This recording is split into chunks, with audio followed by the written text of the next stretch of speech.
আমাদের বাংলাদেশে গত ১৬ বছর যে আমরা ভোট চুরির দৃশ্য আমরা দেখেছি নির্বাচনের পূর্বে, নির্বাচনের সময়, সেই জায়গা থেকে জুলাই গণঅভ্যুত্থানে আমরা যে স্বপ্ন নিয়ে যারা শহীদ হয়েছেন, যারা এখনও হাসপাতালের বেডে শুয়ে আছে, তাদের যে আকাঙ্ক্ষা ছিল যে একটি সুষ্ঠু পরিবেশে এই বাংলাদেশে নির্বাচন অনুষ্ঠিত হবে, সেই দৃশ্য আমরা এখন দেখতে পাচ্ছি না।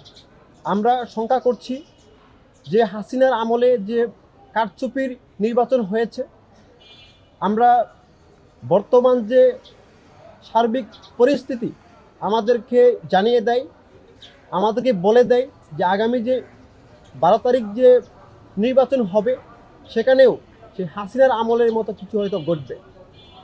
পাঞ্জাবের জগতে একটি বিশ্বস্ত নাম, শাবাব এথনিক ওয়্যার। আমরা দেখেছি নির্বাচনকে সামনে রেখে বিভিন্ন আসনে সহিংসতা ঘটছে, হত্যাকাণ্ড হয়েছে। ময়মনসিংহ 1 আসনে বিএনপির 2 গ্রুপের সংঘর্ষে একজনকে হত্যা করা হয়েছে। আমরা দেখেছি শেরপুর 3 আসনে বিএনপি জামাত সংঘর্ষে জামাতের একজন প্রার্থীকে খুন করা হয়েছে, এবং সারা দেশেই এরকম অনেক ঘটনা ঘটছে, যা আমাদেরকে স্মরণ করিয়ে দেয় যে আগামী 12 তারিখের নির্বাচনে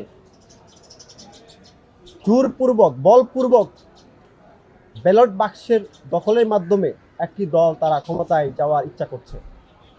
আমরা দেখেছি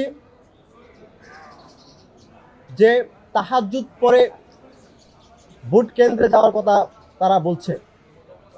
হাসিনাও কিন্তু তাহাজ্জুদের সময়, আপনারা জানেন যে তাহাজ্জুদ যখন হয় রাত 2টা পরে, তখনই কিন্তু ওরা ভোট বাক্স ওরা চুরি করেছে, তারা গোপনে ভোট দিয়েছে। আমরা বলতে চাই যে তাহাজ্জুদ মানেই একটা শঙ্কার জায়গা।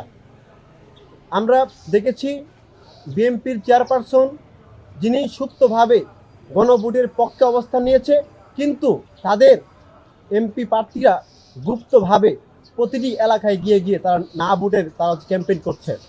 আমরা দেখেছি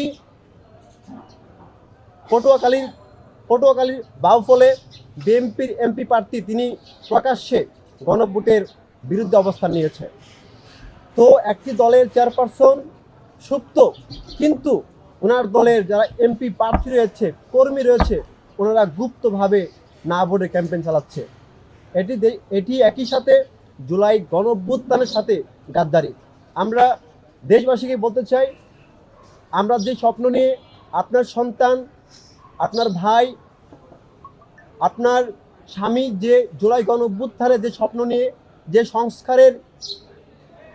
সংস্কারের ইচ্ছা নিয়ে জুলাই আন্দোলন করেছিল, সেই সংস্কারকে বাস্তবে রূপদান করতে অবশ্যই জুলাই গণভোটে হার দিতে হবে। আমি দেশবাসী আহ্বান জানাই, আগামী 12 তারিখের নির্বাচন সবাই গণভোটে ভোট দিবেন।